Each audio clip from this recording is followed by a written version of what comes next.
in the heart of a forgotten woodland. Where silence carries secrets and time moves with purpose, there exists a rule few have noticed but those who have never forget. Crows only eat when foxes sleep. Sounds like myth, yet it's been witnessed over generations. Black wings, watching patiently from above, eyes fixed on the forest floor, waiting not for opportunity, but for permission. No matter how hungry, the crows wait. As long as the foxes prowl or sit alert, the birds remain still. But the moment a fox curls into sleep beneath thickets or disappears into its hidden den, the crows descend in coordinated silence. They eat quickly, respectfully, never scattering the remains, never overstaying. And when the fox awakens, the sky is already empty again as it was before. At first, many thought it was survival behavior, fear maybe. But the truth is deeper. The elders of an old mountain tribe tell a story passed down in whispers. Long ago, a forest fire swept through the valley. Crows, who could see the danger from above, screamed through the trees, circling low over fox dens, alerting the sleeping families. The foxes escaped just in time. From that day forward, the foxes no longer hunted crow fledglings, and the crows began watching over the foxes in return. The ritual that formed was unspoken yet precise. When the fox sleeps, it shows trust. When the crow waits, it shows respect. And in that stillness, harmony survives. It's not lit's legacy. Even in times of drought, when food was scarce and hunger grew heavy, the rule remained. Younger crows learned by watching. Young foxes were scolded by elders if they hunted recklessly. The forest itself seemed to hold its breath, honoring this fragile treaty between ground and sky. And those who broke it, strangers, hunters, outsiders, never returned the same. One old tracker once tried to bait the birds, laying food openly while the foxes remained awake.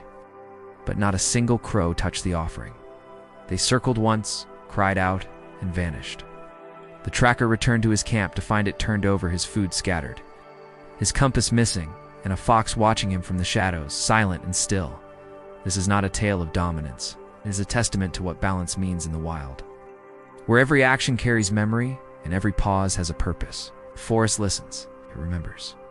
So when you next see a crow waiting quietly or a fox sleeping beneath a tree, know you're witnessing something sacred. If you want to hear more stories like this one, please subscribe and leave a comment. Every tap and view brings us closer to sharing more ancient wisdom. Now, let's continue with another tale. Deep in the emerald embrace of a primeval wood, where sunlight dripped through leaves like liquid gold and the air hummed with unseen energy, there lived a hermit. His name was Brother Thomas, though few had heard it, for he was known only as the man who spoke with animals. He dwelt in a cottage wreathed in ivy, its roof laden with moss, blending seamlessly with the ancient woodland. But it was not solitude that made him a recluse. No, for he conversed daily with creatures great and small, from the shyest field mouse to the loftiest eagle. It was his sorrow. The hermit wept silently for the forgotten language, the tongue that had lulled beasts and birds into stillness, that had bridged the chasm between species. Man had strayed so far from nature's whispers, he feared it was lost forever. Then one day a young girl stumbled upon his clearing, her laughter echoing through the trees. Her name was Alara, and she carried within her the remnants of the old tongue, the language of birds, beasts, and blossoms. Unafraid, she entered his clearing, drawn by an inexplicable force. The hermit looked up from his herbs and saw not just a child, but a vessel of the very sounds he had mourned. Over cups of fragrant tea, Alara told him of a world where animals spoke, where flowers sang their secrets to the wind, and where the earth itself sighed with age. And as she spoke, the hermit felt a spark ignite within him, a flicker of hope in the vast darkness of his despair. When Alara departed, the hermit no longer felt alone. Each rustle in the leaves, each chirp from a hidden bird, resonated with him anew. Yet he knew his joy would be fleeting unless he shared Alara's gift. So he ventured forth from his moss-covered cottage, seeking those who had lost their way, those burdened by life's clamor, those yearning for solace. He led them to his haven, where trees whispered and streams murmured, and for a time, they too could hear the symphony of the wild. But as seasons turned and years rolled by, fewer and fewer sought his quiet wisdom. The world grew noisier, its inhabitants more distant from the earth's embrace. And the hermit despaired once more, believing the language of nature irretrievably lost.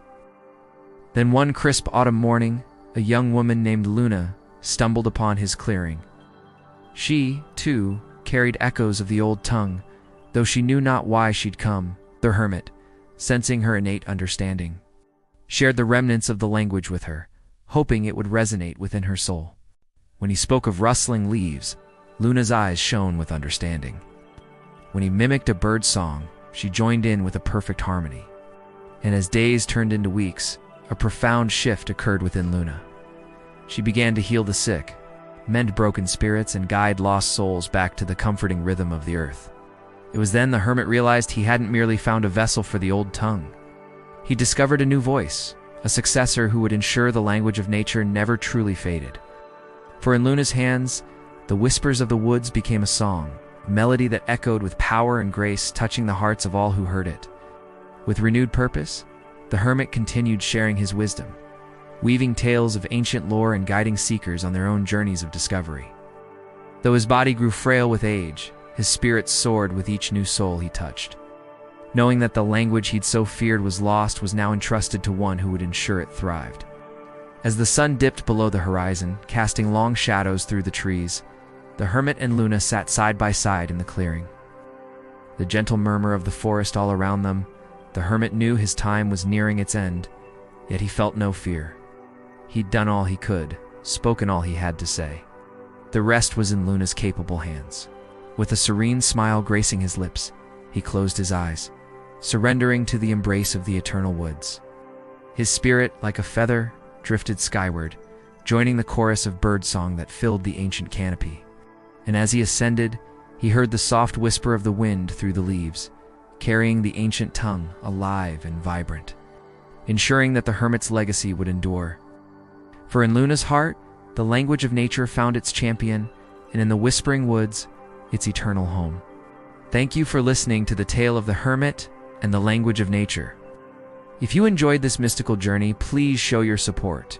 Your engagement fuels our journey. Now, before we part ways, allow me to share a final story with you.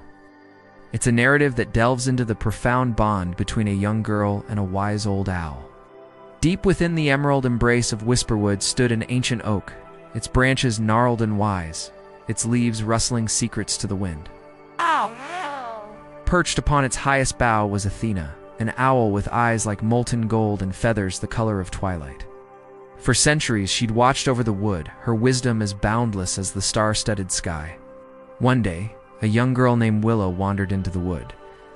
With eyes as blue as forget-me-nots and hair the color of spun moonlight, Willow possessed a purity of spirit that resonated with the ancient owl. Drawn by an invisible thread, she climbed the oak's rough bark, her small hands gripping the trunk as she ascended. Upon reaching the top, she found Athena, whose gaze seemed to pierce through Willow's facade, seeing the untamed wilderness of her soul. And in that instant, a profound connection sparked between them. Bridging the gap between innocence and wisdom, between earth and sky, from that day forward, Willow became a regular visitor to the Whispering Oak. Each visit, weaving a deeper layer in the tapestry of their bond. Athena, in her role as mentor, shared her knowledge of the woods, teaching Willow the language of rustling leaves, the healing touch of certain herbs, and the magic that lay dormant in every flower and stream. Under Athena's guidance, Willow blossomed, becoming one with the rhythms of nature. She learned to find solace in solitude, strength in silence, and wisdom in the smallest of dewdrops. In turn, Willow brought laughter and joy to the ancient oak, her youthful spirit a welcome melody in the sometimes solemn woods. News of their unique bond spread, drawing curious onlookers to the Whispering Oak. Some scoffed, believing it a foolish child's fantasy, while others marveled at the sight of a girl conversing animatedly with an owl. Yet Willow and Athena remained unfazed, their connection too profound to be swayed by fleeting opinions. Years turned into seasons and Willow grew, yet her visits to the Whispering Oak never ceased. With each passing year, the depth of her understanding grew, her connection with nature becoming a guiding light in her life. As time's relentless march continued, Athena's wisdom began to fade, Her feathers grew dull, her eyes clouded with age. One crisp autumn day, she shared with Willow that her time was nearing its end. Upon hearing this, Willow's heart ached, for she knew that with Athena's passing, a part of her own soul would depart. Yet she understood the natural order of things and vowed to honor her mentor's final wishes. As the first snowflakes of winter began to fall, blanketing Whisperwood in pristine white, Athena's spirit took flight, surrounded by the love of Willow and the ethereal beauty of the snow-laden trees. She soared into the heavens, becoming one with the boundless wisdom of the cosmos. Left alone atop the whispering oak, Willow felt a profound sense of loss, yet also a deep well of gratitude for the time they'd shared. With a heavy heart, but resolute spirit, she carried on, ensuring that Athena's legacy lived on through her own actions and teachings. For Willow understood that true wisdom wasn't confined to a single mentor, but resided within the very essence of nature, waiting to be discovered by those who sought it with open hearts and curious minds. And so, inspired by her beloved mentor, Willow continued to share the wonders of Whisperwood with all who crossed her path, ensuring that Athena's spirit, like the gentle rustling of leaves, continued to echo through the ancient trees. And that concludes our journey through the mystical Whisperwood. If you've resonated with these enchanting tales, we invite you to join our growing community of kindred spirits. By subscribing, liking, and leaving comments, you not only fuel our creative journey, but also become a vital part of our storytelling lineage.